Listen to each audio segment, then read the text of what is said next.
বিজ্ঞ নারী ও শিশু নির্যাতন দমন ট্রাইব্যুনাল পঞ্চগড়ে 99/2023 একটি মোকদ্দমার রায়ের জন্য দিন ধার্য ছিল। এই মামলাটি একটি গণধর্ষণের মামলা। 2022 সালের আটোয়ারী উপজেলায় এই অপরাধটি সংঘটিত হয়েছিল। বিজ্ঞ আদালত আজকে এই মামলায় 6 জন আসামির যাবজ্জীবন কারাদণ্ড এবং 1 বছর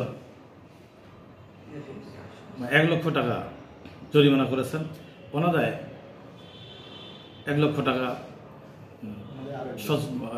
টাকা অনাদায় হতে আরও 1 বছর সশ্রম কারাদণ্ডে দণ্ডিতর আদেশ দিয়েছেন। প্রসিকিউশন পক্ষ এই অপরাধটি সন্দেহাতীতভাবে প্রমাণ করতে পারায় বিজ্ঞ বিচারক নারী শিশু নির্যাতন দমন ট্রাইব্যুনালের যে রায় দিয়েছেন, প্রসিকিউশন পক্ষ সহ বাদীপক্ষ এবং এলাকার মানুষ এটিতে সন্তোষ প্রকাশ করেছে।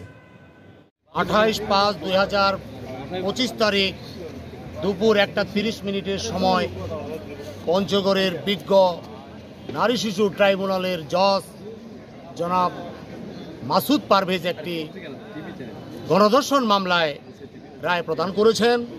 এই রায়ে 6 জন আসামিকে বিজ্ঞ ট্রাইব্যুনাল যাবজ্জীবন কারাদণ্ডে দণ্ডিত করেছেন। তৎসহ 1 লক্ষ টাকা করে জরিমানা, অনাদায়ে আরও 1 বছর উনি কারাদণ্ডের আদেশ প্রদান করেছেন। আমি আসামি পক্ষের, আমরা 6 জনের মধ্যে ভিন্ন ভিন্ন আইনজীবী আমরা ছিলাম। আমি ছিলাম সবুজ নামের একজন আসামির পক্ষে।